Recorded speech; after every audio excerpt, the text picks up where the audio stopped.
good morning, and welcome again to the open mic. This is, of course, your host, Rich Ehisen. And welcome to the show where every week I talk to writers, editors, agents, publishers, folks from the publishing industry, and sometimes beyond. If you're a regular viewer of the show, you know sometimes I'll talk to songwriters or playwrights, other folks who make their living writing words, as I do, which I find it, of course, to be interesting, which is why we're all here. This is interesting for me today because, as you know, I'm always talking to an individual. But today I have, if you're paying attention, you're watching this on YouTube, you see I have two lovely ladies on the screen with me today. That's because they are a team. I want to welcome Nicole Moleti and Krista Wells, who write under the name Addison McKnight. Ladies, how are you doing? Hi, thank you for having us. Absolutely. Glad you're here. So I was really interested in having you on because you do write as a team, and I have questions about that, the whole process of writing as a team. But first, let's for those again who are viewing, let me put up the book so you can see there. It's called An Imperfect Plan by Addison McKnight, and this comes out in May, so this is an advanced copy here. So for those folks, of course, who aren't familiar yet, why don't you tell me a little bit about the book and give readers some insight on what to expect from An Imperfect Plan. Well, we got this idea to write a book about basically the gist of the book focuses on infertility, and the idea is it's the main character freezes her eggs and later in life goes back to get the eggs to get pregnant, and the eggs are gone, and the shocking truth of that alone, but she also thinks that her ex-husband sold the eggs. So that's the gist of the story. And we have two characters that kind of go back and forth and how their lives intertwine. Wow. Well, let me stay on that theme because the book features two strong female protagonists, and I'm going to ask you these kinds of questions because clearly I haven't had a chance to read the whole thing yet. I've been reading through it a little bit. I think most authors that I've ever talked to would tell you that their main characters are some sort of reflection of themselves, right? That there's some characteristics maybe that their characters have that they wish they had that they don't have, but there's some basic about that character or those characters that are a reflection of themselves.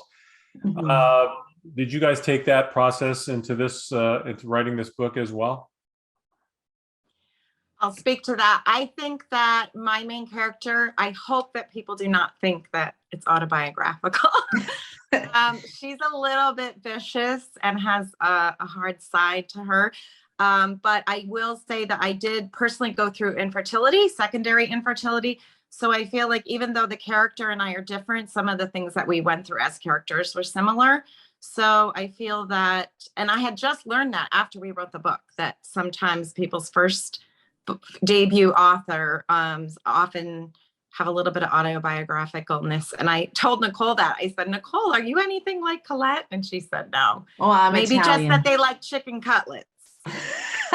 My character's Italian, but that's really it. I mean, I had to throw a little chicken cutlets in there.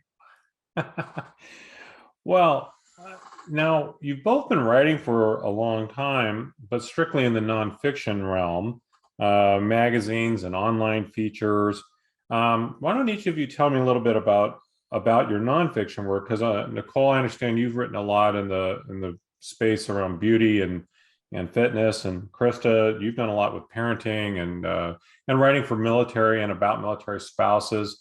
And Nicole, let me start with you. Give me a little bit more background on your nonfiction work.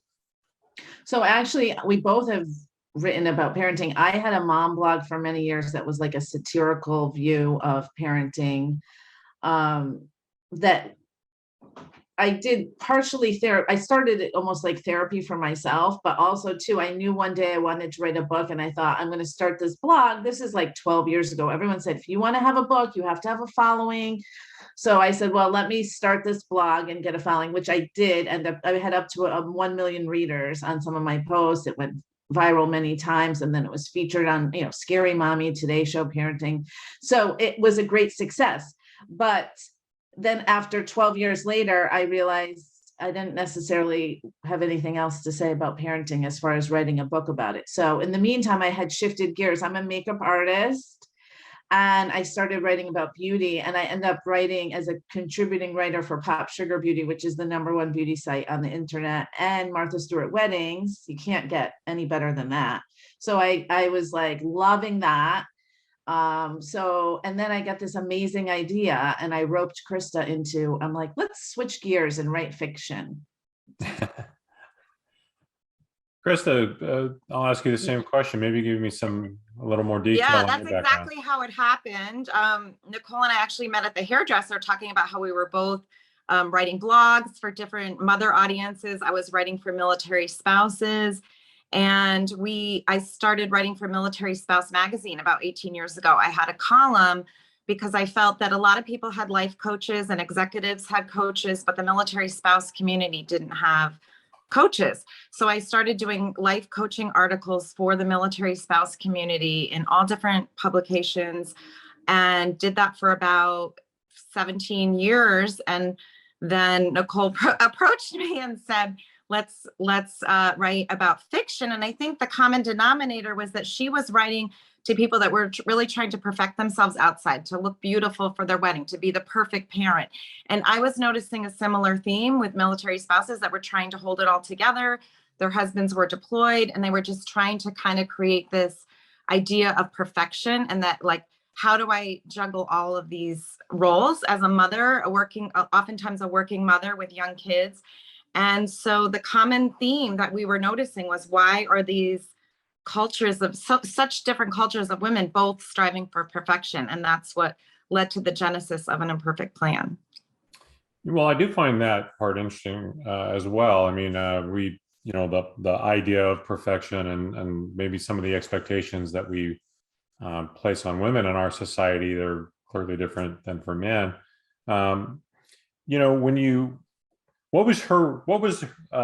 Nicole, what was her reaction when you suggested the idea, though? I mean, did you have to talk her into it, or was it something where she went, "Oh, that sounds great"? No, she said we're very supportive. We're complete opposites. We have totally different projects going on all the time. So we're very supportive of each other's projects, but I'm like, that what you're doing sounds horrible. I would never want to do it, but I wish you the best. It's great, So in this instance, I said, "Oh my God, I have the best idea. I'm writing this book. It's going to be amazing." And she's like, "Good for you. That's great, whatever." And then she kept calling me and saying, "Oh my God, okay, you have to do a chapter about this. Okay, I did some research. You have to include this in the book." And she kept giving me all these ideas and instructions on how to write my book. So I said, I don't want to write that. Can you write it? Can you actually just write half the book with me? That way that, you could do what you want to do, and I'll do what I want to do. And so she said, "Oh no, I don't write fiction." I said, "Neither do I. Let's try it." Well, and so that is a question I want to ask here, because one of the major challenges I think that confronts any team writing project is, how do you mesh these styles? People will often have not just different writing styles, but different availability, different time commitments, sometimes very different views on deadlines and responsibilities. How has that process been for you, working as a team on this, especially, Nicole, when this was, essentially your idea? How did you split up the writing duties and work out all those things so that you meshed your styles in the way? Because it doesn't read like there's two different writers. Oh, thank you for saying that. That was really important. Thank you for saying that. Wait, Krista, you can answer, but I would just want to say, it's not just my idea. So it was my idea based on research Krista had shared with me about infertility. She said, "Oh, I found this out about something about infertility." And I found it so shocking. I was like, that can't be true. And we were having a conversation about it. And then I said, if that's true, I'm writing a fiction book about it because that's so scary and crazy. I can't believe it. So it was kind of a conversation we had and evolved from there. And at the end of the day, she likes research and facts, and I like being more creative and just making up my chapters. So anything research based, it actually works out great because she is in charge of that, and I'm in charge of just writing into the wind. Yeah, I think that your question about deadlines and writing style and all of that, I feel that because she takes one character and I take the other character, but we edit each other's chapters. So there might be like little elements where a last person that had read our work said that it sounds like two different voices, but it's not jarring. And I thought that that was really good feedback. And I think Nicole and I have shared values and shared complementary skills. Like she was saying about, I like research and she is a little bit more creative. And Nicole's a really hard worker and very detail oriented. And with her creative style, I tend to be a little bit lazier, and I'm more, my writing style might even be filled with too many details. So it's really good because I'll give it to Nicole and she'll say, I like this and this, but like, we can't go on and on and on. So let's cut a little bit of it. So I feel that by having like that type A personality on me going on and on and on sort of works. And in the end, I feel like 99% of the time, you know, we're on the same page, we see eye to eye, and we can kind of dive into our own character, but have a joint vision of how the whole book's going to go. Yeah. And we don't really micromanage each other as far as deadlines and stuff, because I think we never feel like, oh my God, we have to get this done by Friday. It's like, we both are like so passionate about it. We were passionate about book 1, but now we're actually on our 4th book. And we're always so excited about it that we want to blow off whatever else is, you know, not watch Netflix or not go out with our friends and just stay home and write. Right. So are you guys in the same physical space as well? Well, we're in the same town. I have my own office. Like I'm Zooming from my office, and Nicole writes most oftentimes at night from her house. I write first thing in the morning. So between us, we have 6 kids. So I get up early and write like early, and it actually works really well for editing because I write really early in the morning, or I'll read her work really early in the morning that she's done late at night. And so I'll kind of look it over and give her edits back, you know, maybe not that day like she would like, but soon. And, you know, my writing style works because she'll, you know, go over stuff and I'll work in the morning. I really like to work before my workday starts because I feel like I can do other work tired and take kids to sports tired, but you can't come up with like that new creative idea tired. And like Nicole was saying, if you have listeners out there listening to your podcast and they have a really, really good idea and they want to write about it, they're going to write about it like every day. It's not like when you have a forced goal. It's when something's fun and you want to do it, you just find yourself doing it every day, sneaking it into pockets of time and getting the writing done. So neither of us have a hard time producing work. We wrote our book really fast. You know, then the editing and all that is another story. Right. But we get the bones of our story out pretty quickly. How do you handle conflict? Because I've had several conversations with Lincoln Child, and of course he writes with Doug Preston forever, and they sell millions of books, and they've been doing this for 25 or 30 years. And when they started, they would literally be exchanging chapters via fax and things like that. But he'd be the first to tell you Doug Preston's very scientific and could easily just fill a backpack and disappear into the wilderness for a month and not think anything of it. And that sounds like the worst thing possible for Lincoln, and on and on. Very, very, very different people, very, very, very different writing styles and all these things.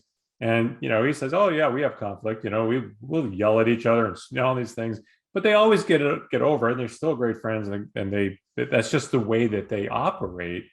How about for you? How do you have, when you just really disagree on something? How do you manage that conflict and still get the thing done that you need to get done? We fight over the court. We say we're not having a manatee in this book if you get the last tennis point. Yeah, we literally, the last time we had an argument about, she wanted to put like a charity in the book. And I said, no, I'm not putting that charity. It's not in keeping with this character. I don't think that they would donate to save the manatees. I don't believe that. So we were fighting, we play tennis together sometimes. Sometimes we need a break, but we play tennis together every Friday. And we were talking so much and fighting so much that our coach said, okay, you guys, you're going to play tennis for this. And I won, thank God. And the manatees are out of the book. Thank God. So that was fun. I said, we should do more. We should settle more this way. And I don't even think Krista even was upset after, because we had fun, but no, it was not, I mean, it was like 9 to 11 or something. So I was like, all right, we'll get rid of the manatee in the book. Who cares? She worked hard. But that was fun. It's not always as fun to resolve things, but I think we kind of say, I'll say like, she'll probably say, fine, you won the manatee thing. And then in 2 weeks from now, she'll be like, you owe me Barcelona. Because yeah. So I think it's like, we kind of do a give and take. If something's really, I don't really think we have so much fun, like plotting and doing twists and turns and character development. I feel like I kind of own my character and she owns hers. So unless it's like really bad, we kind of let each other do what we want with our sides, our characters for the most part. And then that's it. I don't think.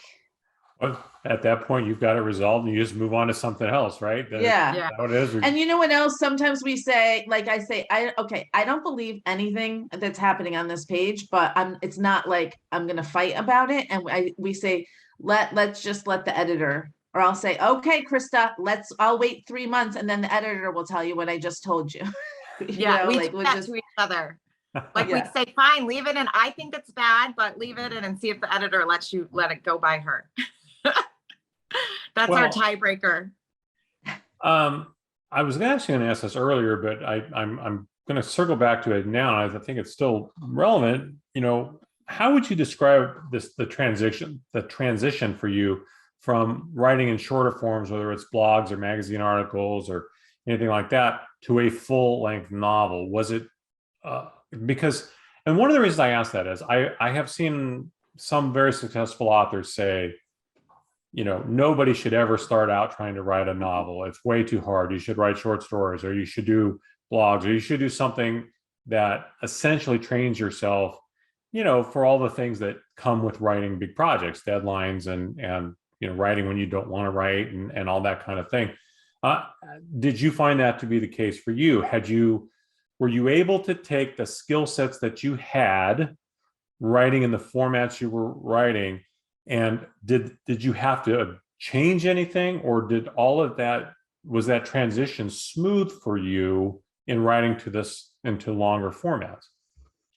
I feel like I'll answer first just quickly, is that I think we had the story in our mind and we were just like, we got to get the story on paper. And so that part we thought was easy, but Krista, as she pointed out, like later we realized we need a lot of editing. But I think what we've learned over time, and we still work on, is that we both deliver. It's like we're delivering the news. Like we're like, okay, this happened and this is what this means. And it's very direct, quick, fast pace, because we're used to blogging and having 1,000-word article where we got to get the message out in a short time. So we're probably not as great as we should be at describing, slowing things down a little bit. But lucky for us, we write thrillers and it's a fast pace, page turner kind of style. So it kind of works, but it's still something that we probably do need a little work on. Did you have any struggles, Krista, with adapting to writing in a longer format from what you were doing? You know, for us, the first book, it really was ignorance is bliss. And we just wrote it and had so much fun. And, you know, when people were saying like the second part of your arc is weak, I mean, I was Googling like, what's an arc? So it was like, I was really learning as we went along. But in terms of getting it out there, I would oftentimes have 3 articles due that were like 1,500 words, like at the end of the week. And I would kind of think about them all week and then bang them out like the night or before, and then one morning of editing, and then send them to 3 different magazines. So I was telling Nicole that when we first, you know, the book was like 90,000 words. And I said, I looked at it kind of in my mind, like this, I'm only writing 40,000 words. So for me, it was like writing 20 articles, you know, like that's how I was looking at it. And so I used those skills of like, let me just keep writing. And then I felt like, well, if I could write a bunch of articles, what's the difference of if I keep going and have it be the entire novel?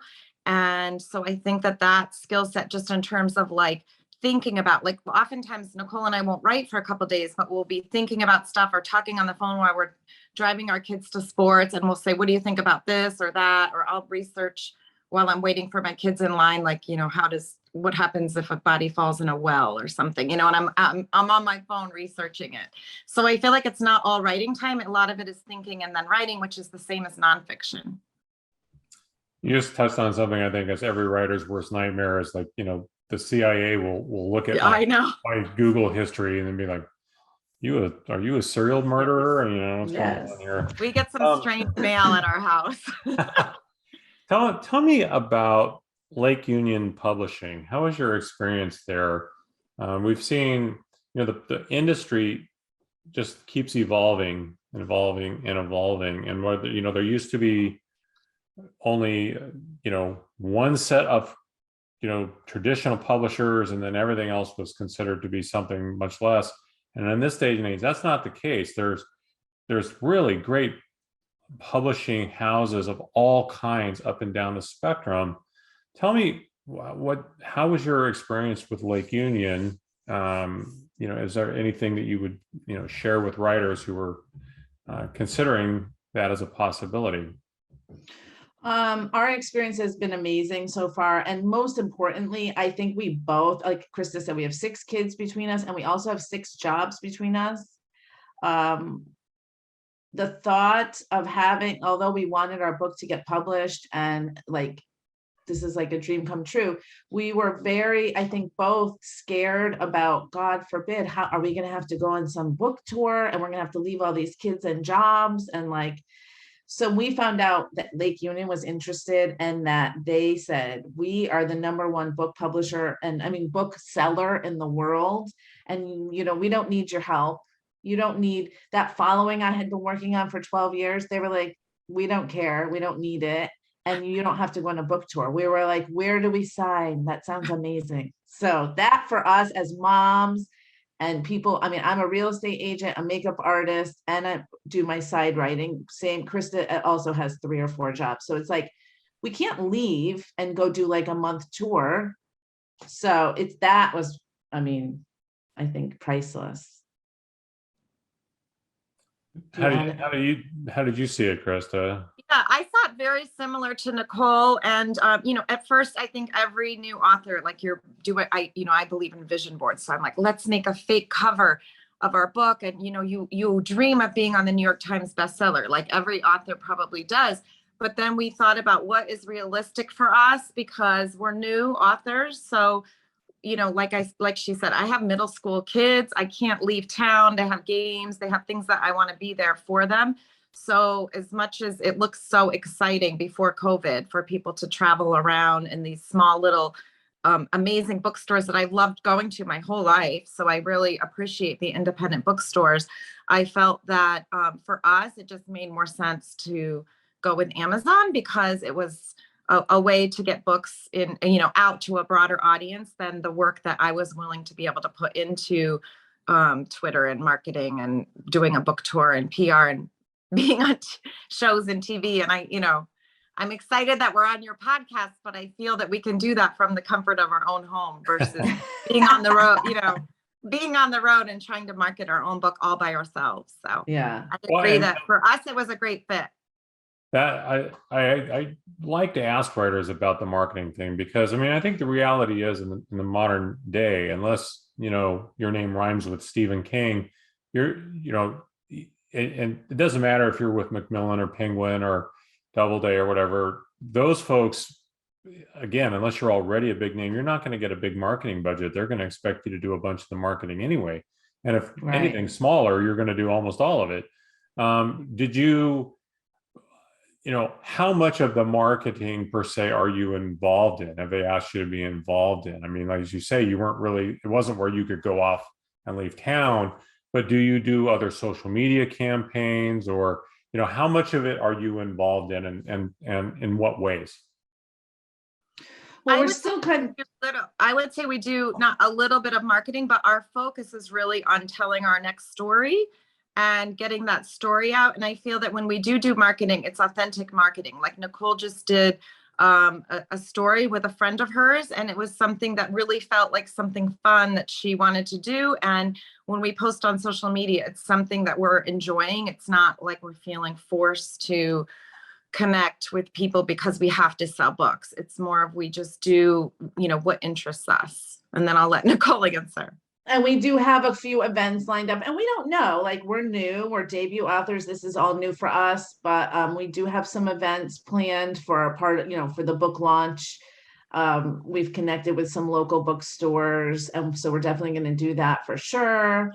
And there is some, PR happening, a lot of local stuff. We're in Connecticut, so like our local news station and local papers and that kind of thing. And so we'll see nationally. Amazon will do a little bit of a push, but like they are very, it's music to my ears. They say, don't worry about the PR, like we're going to handle it. We'd rather you just go write your next book. What writer doesn't want to hear that?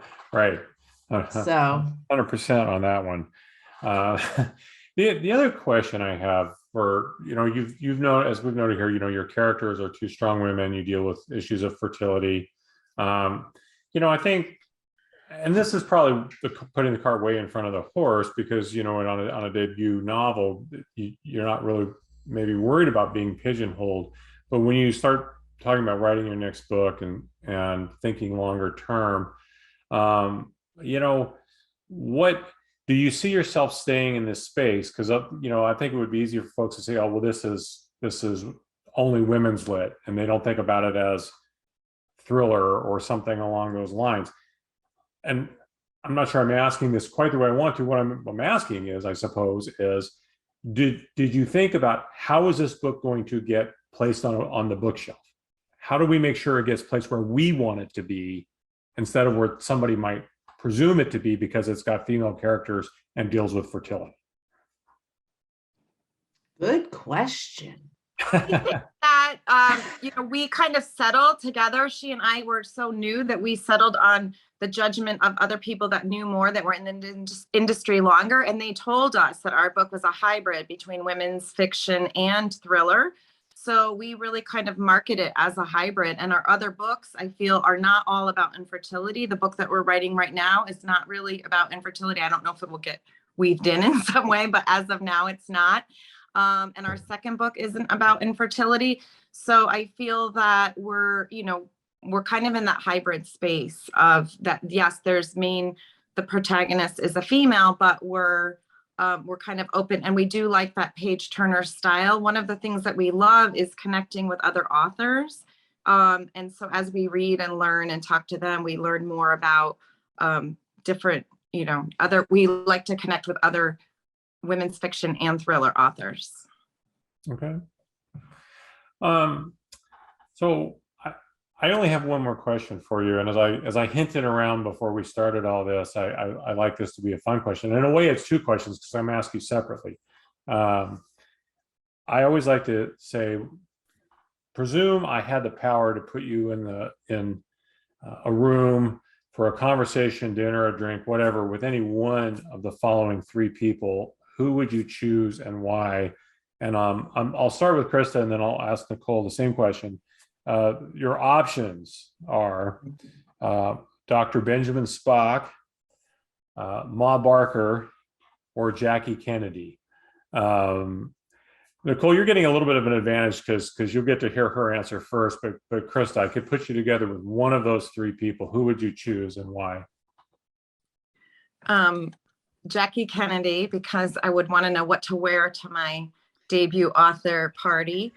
But I love that you end your podcast like this, because I feel like I'm in a Toastmasters meeting where there's just questions thrown out to the audience, and I love that. And I love the on this podcast, I love that you didn't tell me what you were going to ask us, because I think it just makes it real, and it helps your listeners know that they're tuning in and they're seeing like the backstage version of Krista and Nicole.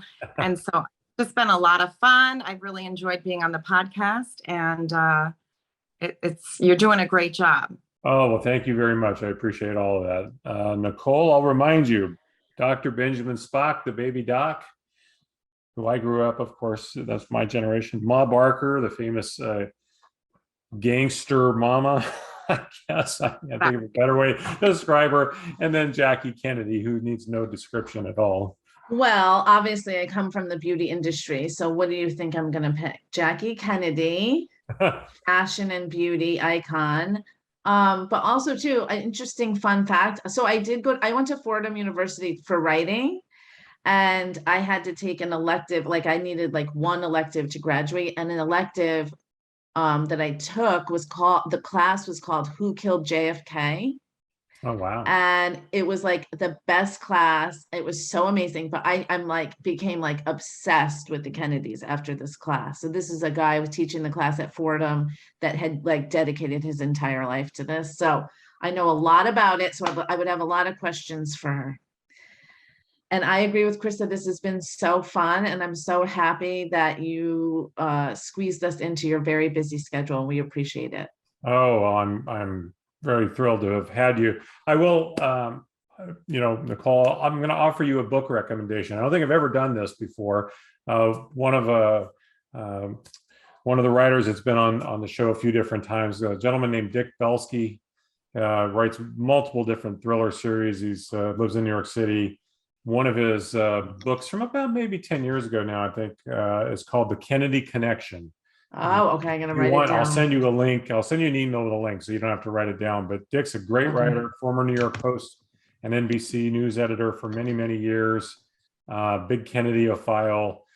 He does a very interesting fictional take on a connection to the Kennedy assassination and Lee Harvey Oswald. If you're a Kennedy person, you will love it.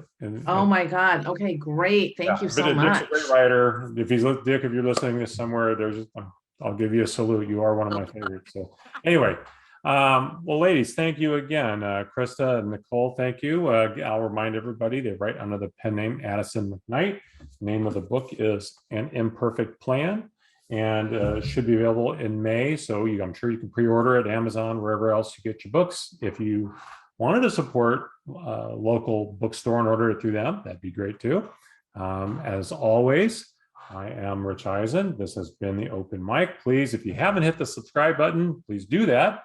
And if you're on the podcast, if you're listening on a podcast, please leave me a review, because that helps other people find us.